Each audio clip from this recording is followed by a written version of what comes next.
The fluorescent hum of the gas station lights cut through the silence of a rural stretch of highway. It was late evening, summer of 2006, when the Miller family pulled in, an aging blue minivan groaning as it rolled up to the pumps. The night air was thick with crickets, the kind of emptiness where every sound echoed louder than it should. Inside the van, 5 faces were etched against the glass. Henry Miller gripped the steering wheel too tightly, knuckles pale, jaw clenched in a way that caught the attention of the lone cashier behind the counter. Beside him sat Elaine, his wife, leaning toward the back to hush their youngest daughter, Lily, who had begun to cry.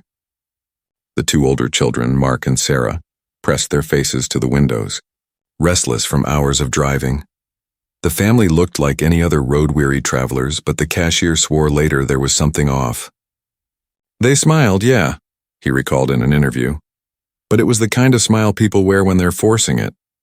The dad looked as if he wanted to be somewhere else. Or maybe nowhere at all.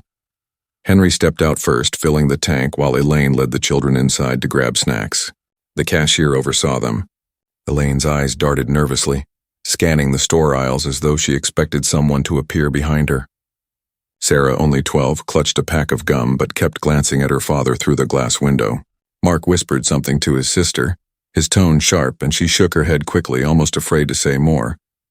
When Henry entered the store to pay, the atmosphere shifted. He stood tall, shoulders squared, but his voice was clipped, impatient. "Pump 4, he said, sliding bills across the counter without making eye contact. The cashier asked if they were heading far.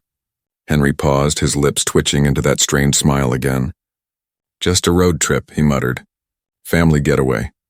It was the last time anyone outside their bloodline saw them alive. Surveillance footage, grainy, low resolution, shows the Millers leaving the store.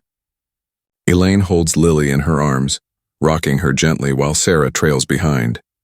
Henry ushers them toward the van with a quick wave to the cashier, who raised his hand in return. The minivan's headlights flare, then fade into the blackness of the open road. Hours later, a call came in to local authorities. Elaine's sister reported the family missing after they failed to arrive at her house, where they were supposed to spend the night. At first it seemed like a delay, a wrong turn on rural backroads. But as dawn broke, unease spread. The Millers weren't answering their phones. Their credit card showed no activity beyond that gas station purchase.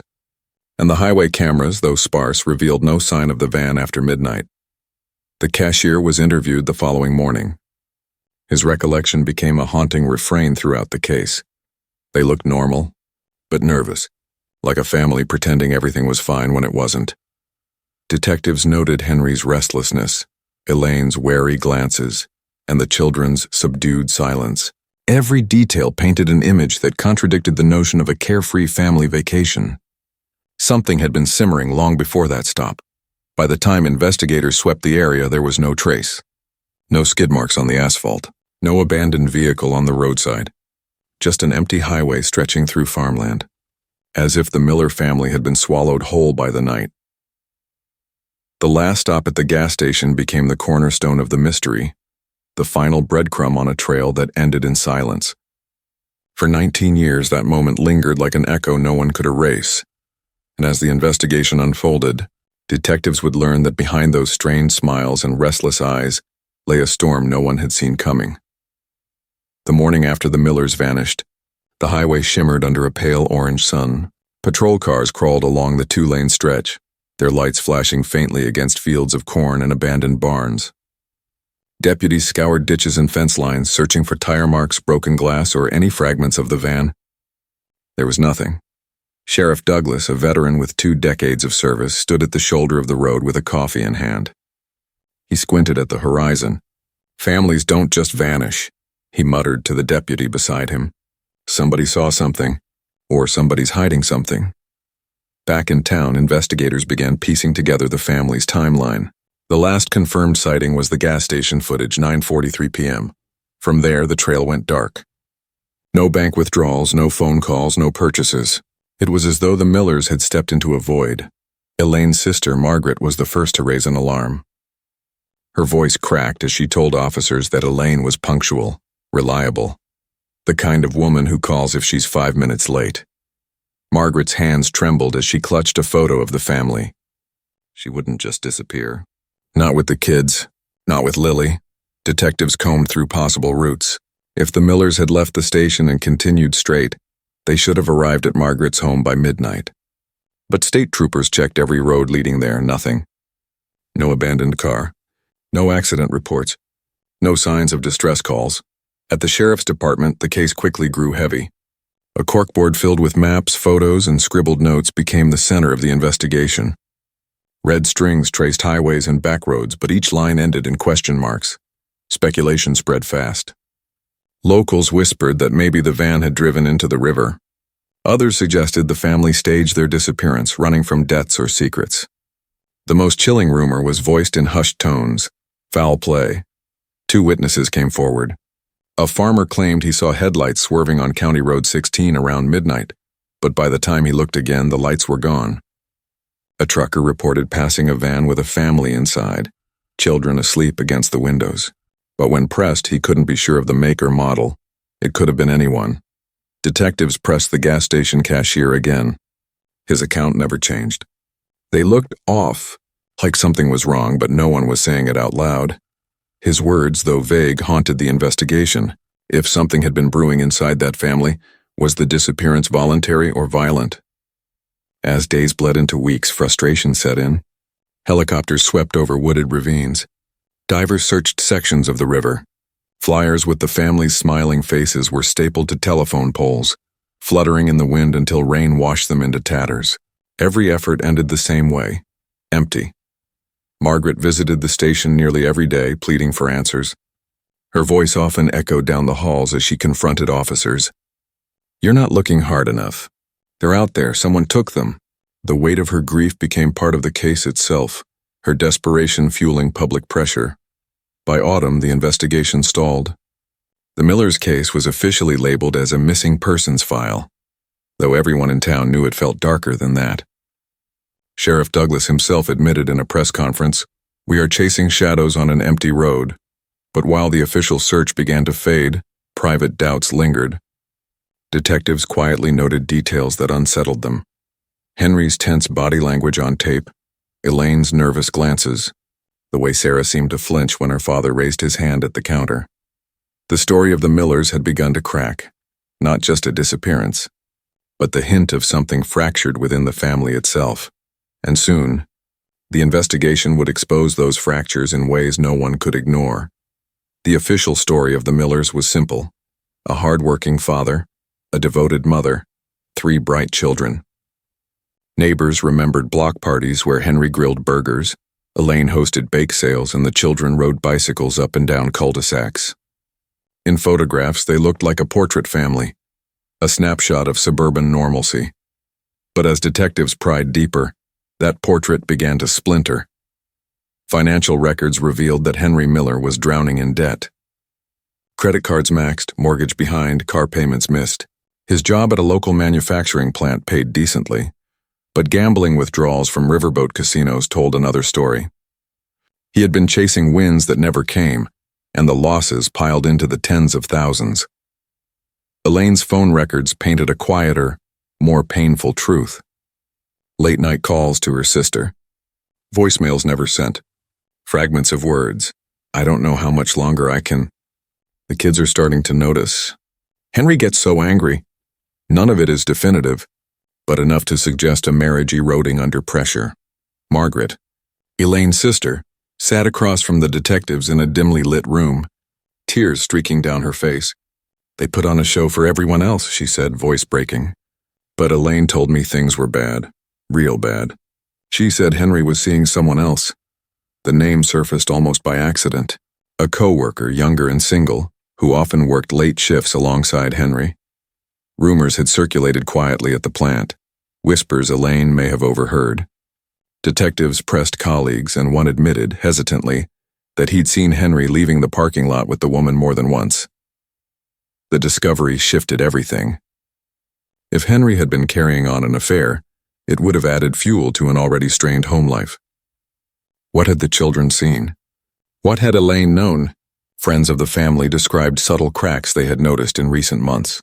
Elaine is showing up at church alone with the kids. Henry is missing from birthday parties. Sarah, the eldest, was suddenly withdrawn at school. her grades slipping, teachers noting she seemed distracted, worried. Mark had gotten into a fight on the playground, telling another boy to shut up about my dad. The picture of harmony dissolved, revealing something fragile, tense, and unsustainable. Detectives began to wonder if the road trip itself was less about family bonding and more about escape. But escape from what? From Henry's debts? From Elaine's mounting pressure? Or from a confrontation that had already reached its breaking point? The gas station footage replayed endlessly in the investigation room. Elaine is rocking Lily in her arms, Sarah glancing nervously at her father, and Henry is standing rigid and restless. Every frame seemed to hold new weight in light of what was uncovered. A retired detective years later reflected on that footage. You could see it plain as day once you knew the truth. That wasn't a happy family on vacation. That was a family holding their breath, waiting for something to snap. The whispers of Henry's affair became louder when the woman herself was questioned. She denied everything at first, claiming they were just close co-workers. But her body language betrayed her. The pause before answering, the way her eyes fell to the table. Detectives sensed more beneath the surface, though without proof it remained speculation. For the public, the story was shifting. Media headlines no longer read, "Family vanishes on road trip." They evolved into darker tones. Secrets surround disappearance of Miller family, and father's double life raises questions. The day once perfect portrait was now fractured glass, each shard reflecting a different possible motive. Maybe the family fled together to escape shame. Maybe Henry snapped under the weight of debt and betrayal. Maybe Elaine discovered too much. But just as detectives thought they were circling the truth, a new voice emerged. Someone who claimed they'd seen the family the night they vanished. A trucker, long forgotten in the chaos of dead leads, stepped forward with a story that would change the direction of the case. The case file was already thick when the call came in. It had been nearly a month since the Millers vanished, and the investigation was bleeding into silence. But on a rainy Tuesday, a name surfaced from the clutter of early witness reports. A truck driver who had never been properly followed up on. His name was Richard Hale, a long-haul driver who crisscrossed the Midwest hauling lumber. Detectives found him parked at a rest stop off Interstate 72, his rig humming low in the drizzle. Hale was reluctant at first, his words heavy with the weight of something long buried. "I told the cops back then," he muttered, "but nobody called me back. Maybe they didn't think it mattered." What he described chilled investigators.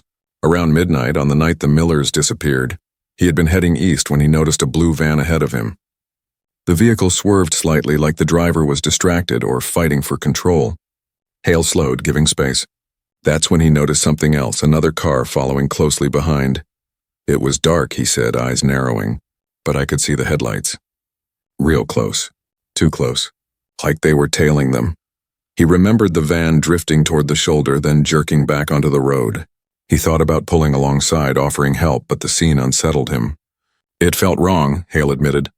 "Like whatever was happening in that van wasn't my business. So I just kept driving." Detectives leaned in. Could he describe the second car? Hale hesitated.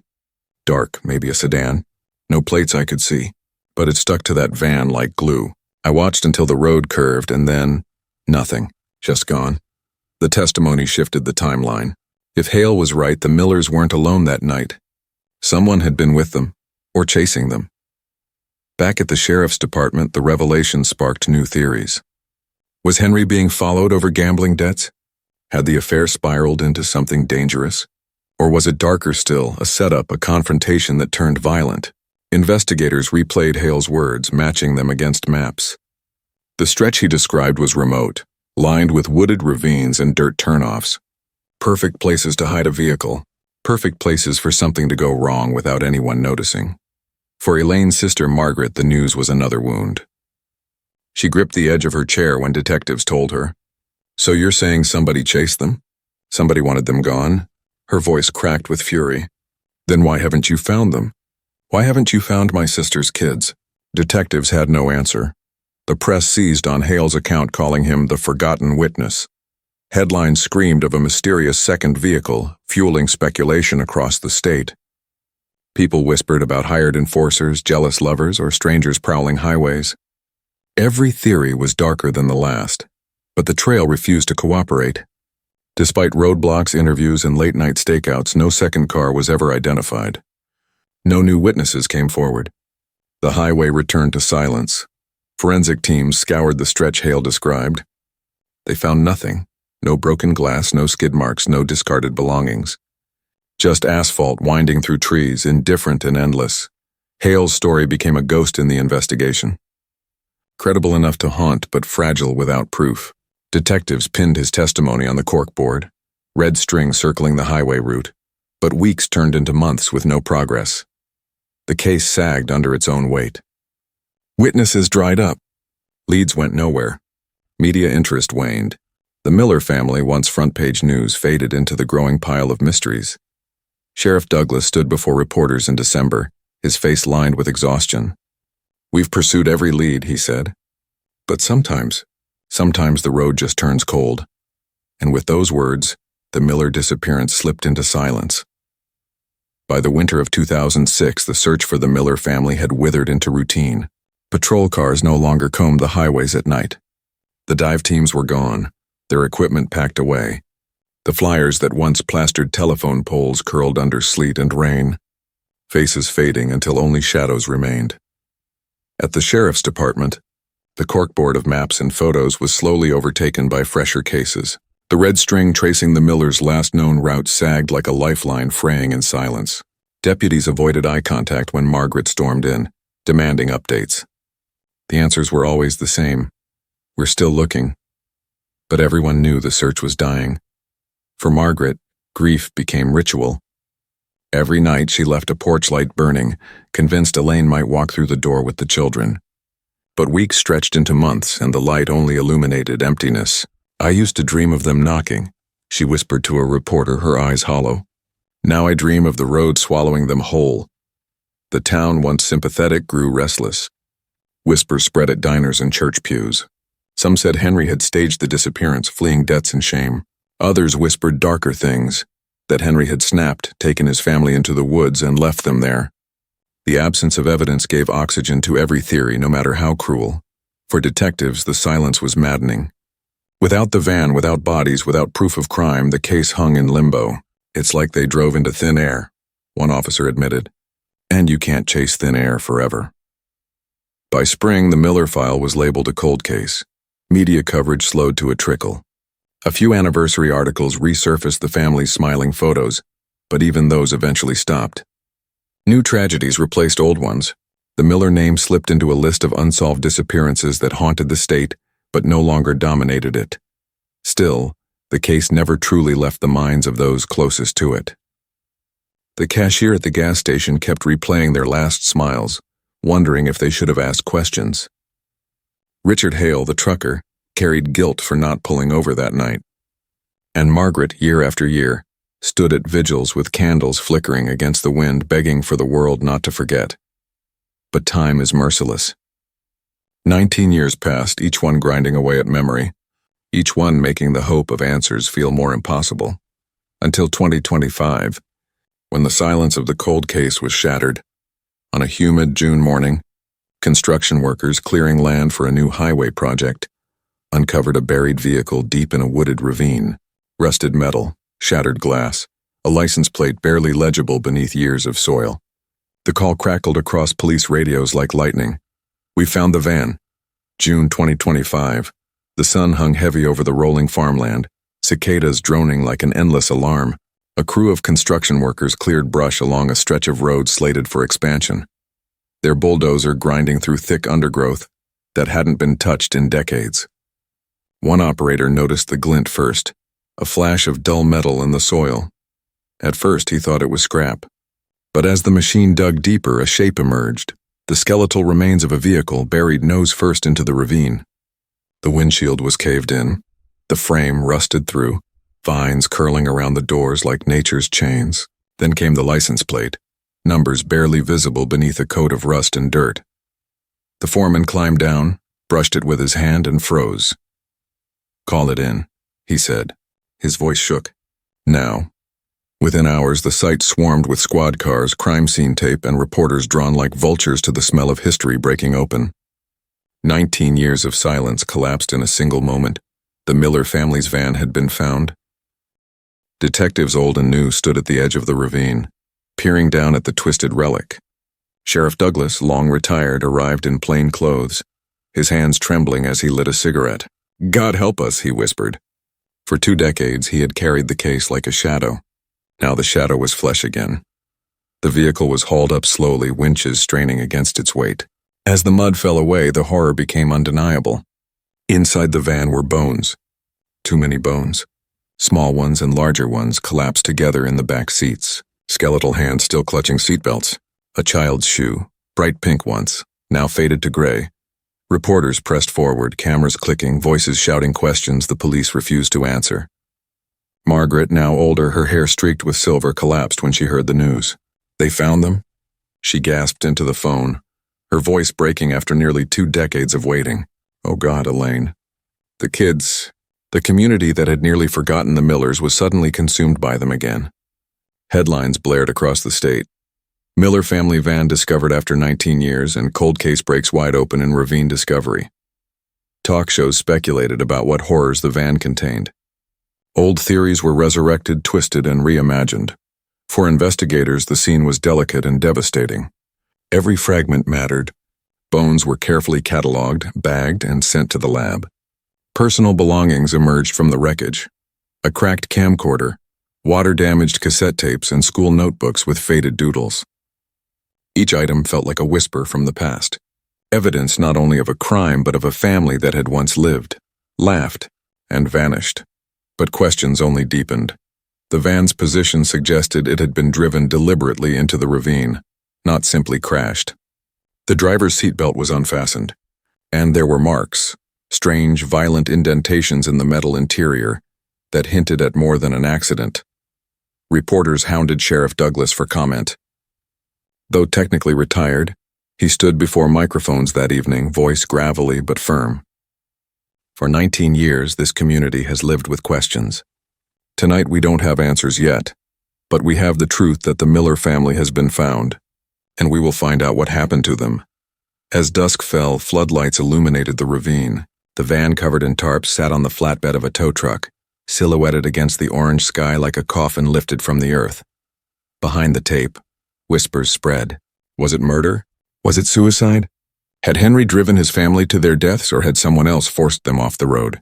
The answers, investigators knew, would be found not in speculation, but in the bones. In the sterile silence of the county morgue, the Miller family was finally laid out in fragments. White tables gleamed beneath fluorescent lights, each covered with bags of bone, scraps of fabric, and the waterlogged remnants of 19 years in the earth. Dr. Evelyn Hart, a forensic anthropologist brought in from the state capitol, leaned over the first table. She was meticulous, methodical, trained to hear the stories bones whispered when flesh was gone.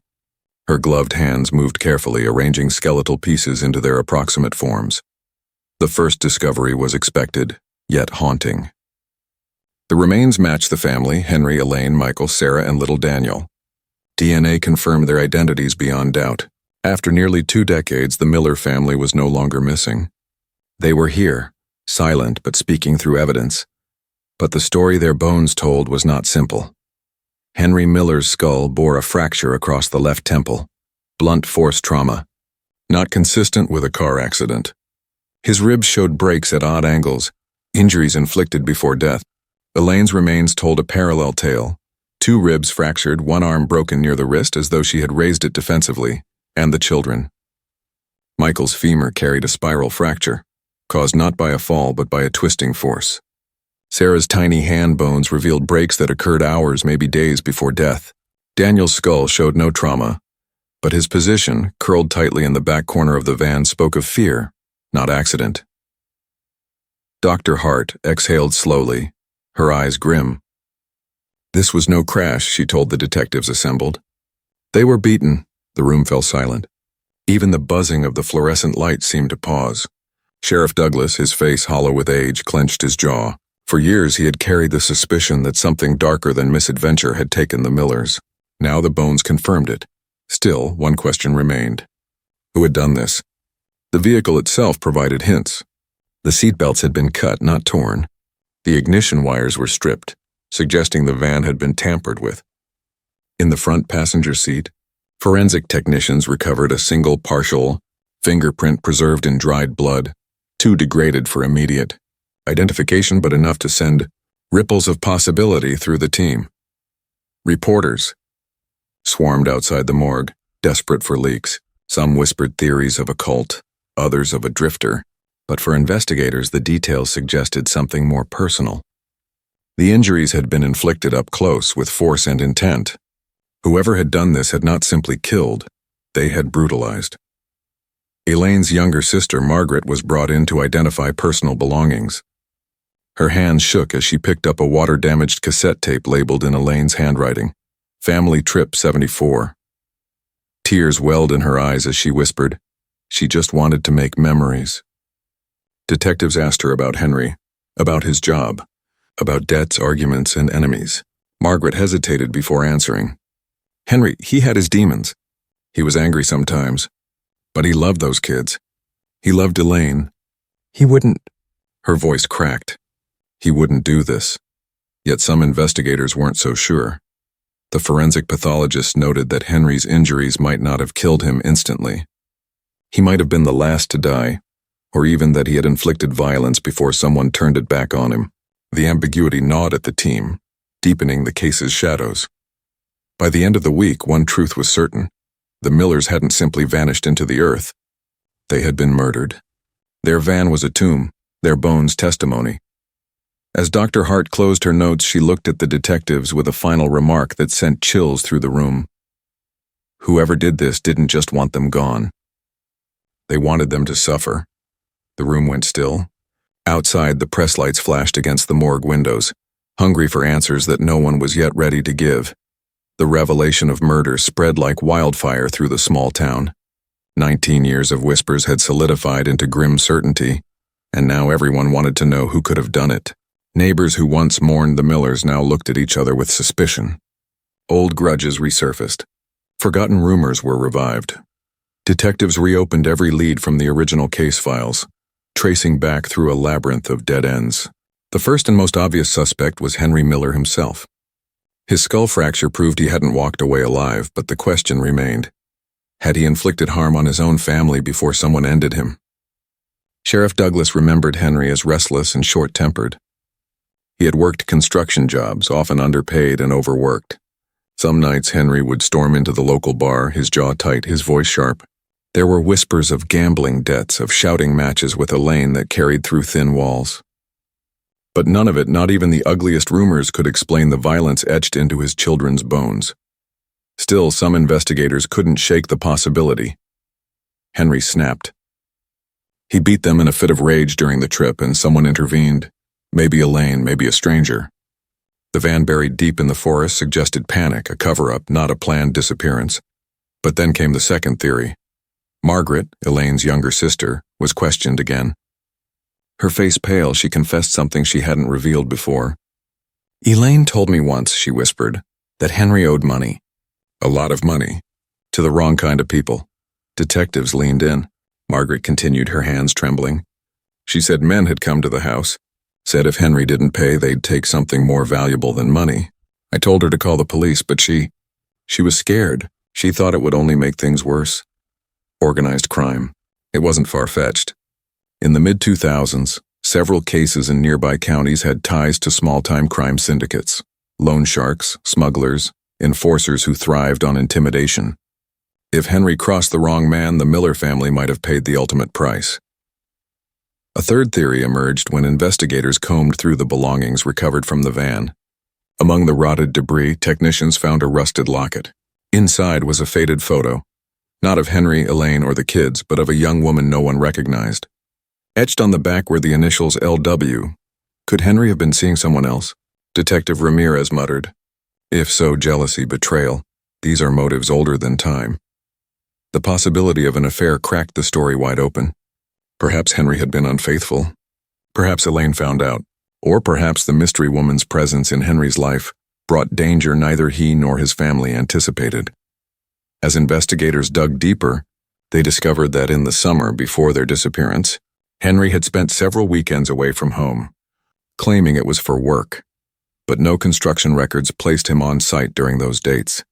His whereabouts were unaccounted for, theories stacked like cards. Henry killed his family in a fit of rage. A debt collector made good on a threat. A jealous lover, or a betrayed wife, exacted revenge. The community fractured under the weight of speculation. At the local diner, whispers curled like cigarette smoke.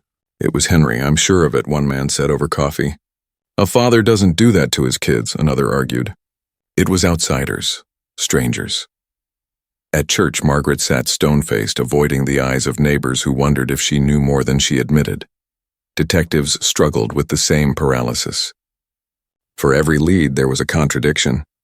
For every suspect, an alibi, or at least a shadow of doubt. One night, as Sheriff Douglas reviewed the files alone, his phone rang. On the other end was an anonymous caller. The voice was low, distorted, and almost mechanical. "You're looking in the wrong place," it said. Henry wasn't the monster, but he wasn't innocent either. "Check the motel on Route 19, Room 6. The line went dead before Douglas could speak. The next morning, officers descended on the abandoned roadside motel, long since boarded up.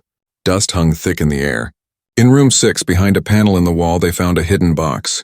Inside, faded photographs, receipts, and a pistol wrapped in cloth. The photos were of Henry Miller. Some showed him with another woman.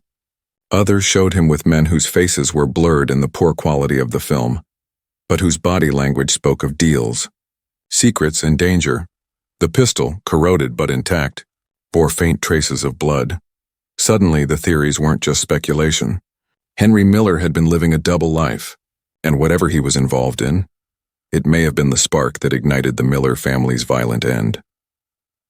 The box from Room 6 sat under heavy guard in the evidence room. Its discovery shifted the entire investigation from speculation to a chilling possibility. For the first time in 19 years, the case had substance, not just shadows. Detectives gathered around the table as the contents were laid out piece by piece. A stack of photographs yellowed at the edges, receipts, some barely legible, and the pistol, wrapped in oil-stained cloth as if someone had once intended to preserve it. The first photo showed Henry Miller leaning against his van in the motel parking lot. His smile was faint, forced, and beside him stood a woman with long dark hair, her face angled away from the camera. She was clutching Henry's arm with a familiarity that screamed intimacy. Detective Ramirez flipped through the rest. In some, Henry sat at a diner booth with two unfamiliar men. Their eyes were shadowed, but their posture radiated menace. Shoulders squared, expressions hard. One photo caught Henry passing a thick envelope across the table. "Money," Ramirez muttered, "or something worth more." The receipts told their own story. Gas station slips, motel charges, late-night diners. The dates overlapped perfectly with the weekends Henry had told Elaine he was working out of town. He had been here at this roadside motel, living another life. Then came the pistol. Forensics moved swiftly, running tests even on the corroded metal. Traces of human blood still clung to the chamber. Though degraded, preliminary analysis hinted at a match: Elaine Miller. The room went cold. If the gun was tied directly to Elaine, it meant Henry may not have been just a victim. He could have pulled the trigger. But if that were true, who had turned the gun or something else back on him? As investigators debated, Margaret was brought in once again. Shown the photographs, she gasped. "That's not Elaine," she whispered, pointing at the dark-haired woman. Her hands trembled. "That's Lena Walters. I knew her when we were younger. She was in trouble, always chasing married men, always in the wrong crowd." The initials on the locket, LW, suddenly burned with significance.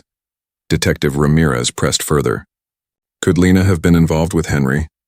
Margaret hesitated, her eyes wet. Elaine once suspected it. She told me Henry would disappear, come back smelling a perfume that wasn't hers. She never wanted to admit it, but yes, I think he was seeing her. The room was filled with a heavy silence. A possible mistress. A hidden pistol. Blood that tied back to Elaine. But there was another layer. Forensic analysis of the receipts revealed coded notations, scribbled numbers and initials.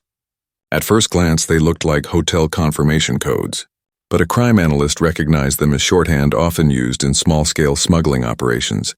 Drop locations, meeting times, and amounts. Henry Miller wasn't just unfaithful. He was entangled in criminal dealings. As the pieces aligned, the picture grew darker. Henry may have dragged his family into danger through debts, betrayal, and reckless choices. Perhaps his involvement with Lena Walters and these shadowy men had culminated in violence that night in 2006. Still, the investigators couldn't ignore the Bones' testimony. Henry had suffered brutal injuries, too. He wasn't the sole executioner. He had been silenced along with his family. Sheriff Douglas sat back, rubbing his temples. So what do we have? Henry is cheating on Elaine, a mistress with a reputation, shady dealings with men who wouldn't hesitate to kill, and a gun with Elaine's blood on it. We're staring at a storm of betrayal and violence. The question now wasn't whether Henry had secrets. It was who else knew about them, and who had reason to make sure none of the Millers ever returned from that trip. That night, as Douglas locked the evidence room, he couldn't shake the image of Lena Walters. Her name had lingered on the edges of the case for 19 years, hidden in initials and whispers. If she were alive, she might hold the missing piece. And if she wasn't, someone else had made sure of it. Her name was Lena Walters. For 19 years, she had been a rumor, half-whispered at kitchen tables, her initials etched on a locket, her face hidden in a faded photograph. Now she was the living thread investigators had to pull. Detectives tracked her down in a decaying apartment complex 2 towns over. The hallway smelled of stale cigarettes and mildew, and the door to her unit bore 3 locks as though she'd been hiding for more than just time. When she opened it, she was almost unrecognizable. Gone was the dark-haired beauty clinging to Henry's arm in the photo. The woman standing before them was thin, her face lined by years of hard living, her eyes bloodshot but sharp. Lena Walters? Detective Ramirez asked, badge in hand. Her jaw tightened. She didn't deny it. Instead, she stepped aside, letting them in. The apartment was cluttered. Empty wine bottles, piles of laundry, old newspapers stacked like walls. But beneath the chaos, there was an edge of paranoia. Every window was covered. Every mirror faced the wall. When they mentioned Henry Miller, she let out a bitter laugh. "Took you long enough," she said, voice gravelly. "I figured you'd come knocking sooner or later. Though I thought maybe I'd be dead before you did." Ramirez leaned forward. "Tell us about Henry." Lena's hand shook as she lit a cigarette. She inhaled deeply, then exhaled smoke as if it carried pieces of her memory. "Henry wasn't who you think he was," she began. "He wasn't just some family man. He wanted out. Out of the bills, out of the pressure. He used to say he felt trapped in that little house with Elaine. He wanted something bigger, something dangerous, and he found it with me." She admitted they had been lovers. Weekends at the motel, late-night drives, whispered promises Henry could never keep. But their affair wasn't just about passion. It was about business. Henry got involved with people he shouldn't have, Lena continued, her voice trembling. He thought he could make fast money running errands for them, moving things, no questions asked. At first it was small. Then it got bigger. He kept telling me once he had enough, we'd run away together, start fresh. Detective Ramirez slid the photograph of Henry at the diner across the table. "These men. Who are they?" Lena stared at it for a long moment before her lip quivered. "That's Carter and Dwayne, brothers, mean as hell. They didn't just threaten you. They enjoyed it. If Henry was in with them, he was already a dead man walking." She tapped the edge of the photo with a shaky finger. Those two, if they thought Henry was holding back money or crossing them, they wouldn't just kill him. They'd make an example out of him. He, his wife, his kids, all of them. The detectives exchanged glances. It was the first concrete lead pointing toward outside perpetrators. But one question remained: why had the gun, soaked in Elaine's blood, been tied to Henry? When asked, Lena went silent. Her cigarette burned low between her fingers. Finally, she muttered, "Henry told me once, if things ever went bad, he'd rather end it himself than let them decide how. He said he'd take Elaine down with him if he had to. Said the kids were innocent, but Elaine, she knew too much." The words hit the room like a hammer. Ramirez's throat tightened. Sheriff Douglas clenched his fists, his old suspicion of Henry resurfacing with a vengeance. But Lena wasn't finished. "That last trip," she whispered, tears gathering in her eyes. "Henry told me it was his chance to square things. One final run. He promised he'd be back, and then it would be us. I waited in that motel for 2 nights. He never showed." She stubbed out her cigarette with a trembling hand. "I thought he chose Elaine. Choose his kids, but now I know he didn't choose anyone.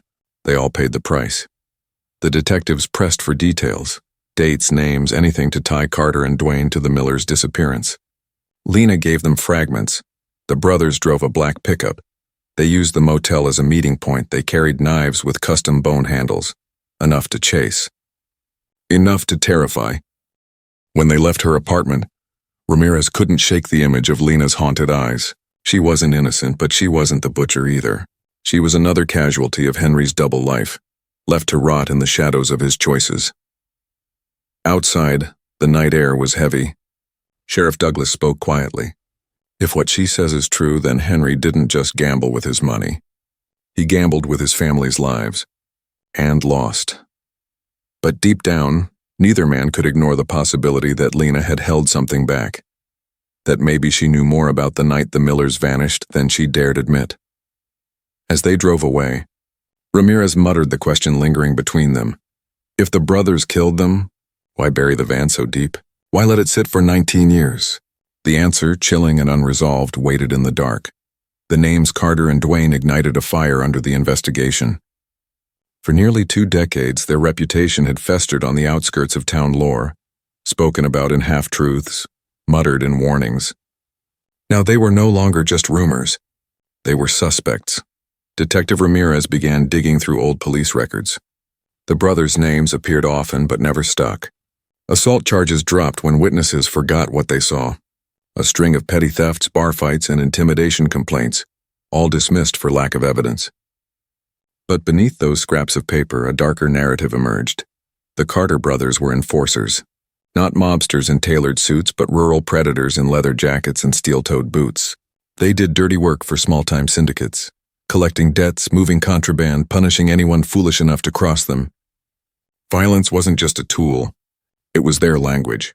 Sheriff Douglas remembered them all too well. Those boys were born mean, he said one evening in the precinct, his voice low. Raised in a shack at the edge of the woods. Their old man drank himself to death, their mother disappeared, and the two of them learned real young that fists spoke louder than words. You didn't look at them too long in a bar unless you wanted to bleed. Investigators traced their movements around 2006. At the time of the Millers' disappearance, Carter and Dwayne had been frequenting Route 19, the same corridor Henry used for his business trips. Witnesses recalled the black pickup Lena described, parked outside the motel at odd hours. A retired mechanic even remembered Henry once bringing his van in, whispering nervously that he needed the locks reinforced. Said he was worried someone would come after him, the old man recalled. Didn't say who, but I saw Carter watching from across the street. The timeline tightened like a noose. Henry owed money. The brothers were circling. And then, the Miller family vanished. Detectives brought in an informant, a gaunt man named Ricky Holt who had once run errands for the Carters. Under pressure, Ricky's hand shook as he spoke.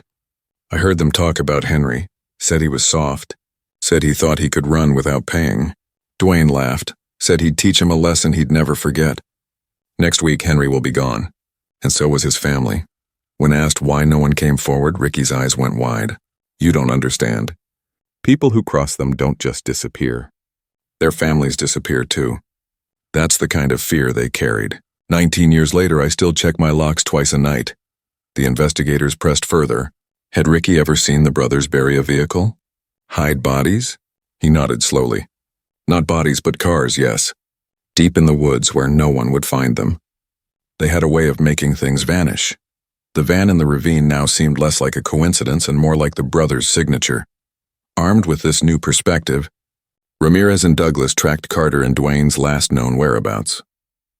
Carter had died 6 years earlier in a bar fight gone wrong, stabbed by a man who refused to back down. Dwayne, however, was still alive, living under the radar in a rundown trailer outside a logging town. The decision was made. They had to confront him. The approach was tense.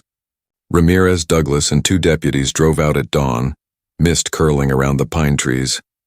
The trailer sagged under the weight of years, its yard littered with rusted tools and empty beer cans. A black dog barked furiously from its chain. When Dwayne appeared in the doorway, his presence was as unsettling as ever. Broad-shouldered, scarred, his eyes carried the cold detachment of a man who had seen too much blood. "Sheriff," he drawled, recognizing Douglas instantly. "Took you long enough." Inside, the air stank of sweat and alcohol. Bottles lined the counter. On the table sat a hunting knife with a bone handle, its blade freshly sharpened. Ramirez cut to the chase. "We're here about Henry Miller, about his family, about what happened in 2006. Dwayne's smirk barely faltered. "That old mess? 19 years and you're still chasing ghosts." He leaned back in his chair. "Henry wasn't the saint you think. He owed, he begged, and he paid. Paid how?" Ramirez pressed. Dwayne's eyes glittered with menace. With what mattered most. The room went silent. Sheriff Douglas's jaw clenched, his hand twitching near his holster. But before more could be said, Dwayne leaned forward, lowering his voice. "You want proof? Dig deeper. Check the river, a mile south of where you found that van. You'll see Henry's debts went further than you think." Then he laughed, a low, guttural sound that chilled the detectives to their core. They left the trailer shaken, the echo of his words rattling inside their skulls. Dwayne hadn't confessed, but he hadn't denied either. Instead, he had pointed them toward something darker. As they drove away, Douglas muttered, "If he's telling the truth, we're not at the end of this. We're just peeling back the first layer." The morning after Dwayne Carter's cryptic taunt, the search team mobilized. The river south of the ravine was slow and murky, its waters swollen with autumn rains. Thick fog clung to the surface, turning the landscape into a shroud of gray. Divers slipped into the current, their lights cutting through the gloom below. For hours there was nothing but silence and the churn of the water. Then metal. A hollow clang carried through the riverbed. The team surfaced, their faces pale. They had found something. When the crane pulled it free, onlookers gasped. Rising from the water was the rusted frame of a second vehicle, an old black pickup, the paint eaten away by time. The Carter brothers' signature ride. The truck bed sagged under the weight of debris, but inside something far worse waited. Forensic teams swarmed the site. Inside the truck's cab, beneath layers of river silt, they uncovered bones. Human bones. Not the Millers, they had already been identified, but others. Smaller sets, larger ones, all fragmented and water-worn. It wasn't a single body. It was several. The river had been a graveyard, a dumping ground for those who crossed the brothers. But the horror did not end there. In the glove compartment of the pickup, investigators found a warped metal box sealed shut by rust. When pried open, its contents stopped everyone cold. A stack of photographs, many too damaged to fully see, but some clear enough. One photo showed Henry Miller, bound at the wrists, sitting in a chair. His face was bruised, blood on his temple. Standing beside him was Dwayne Carter, smiling at the camera. Carter's brother loomed in the background, holding something in his hand, something sharp. Another photo revealed Elaine clutching Daniel, her eyes wide with terror. The children huddled beside her. Michael and Sarah pressed close, as if trying to vanish into their mother's arms. The final intact photograph showed the family in the van. The windshield shattered. Elaine slumped against the steering wheel and the children froze in fear. Henry was nowhere in sight. The evidence was undeniable. The Carters hadn't just killed the Millers. They had toyed with them, documented them, made their suffering part of their sick ritual. Back at the station, Sheriff Douglas sat in stunned silence, his weathered face pale. For 19 years he had carried guilt for failing the Millers. Now the truth pressed down heavier than ever. They hadn't simply disappeared. They had been tortured, humiliated, and erased. When confronted again, Dwayne Carter didn't deny the photos. He smirked, his words a knife in the dark. "Henry thought he could cheat us, thought he could play family man and outlaw at the same time. We showed him what happens when you lie to men like us." Ramirez's hands curled into fists. "So you killed them all? Even the children?" Dwayne leaned back in his chair, his grin cold. "We didn't kill them. We broke them.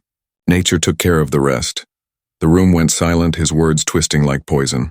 Whether he meant starvation, exposure, or something far worse, no one dared ask. But it was enough.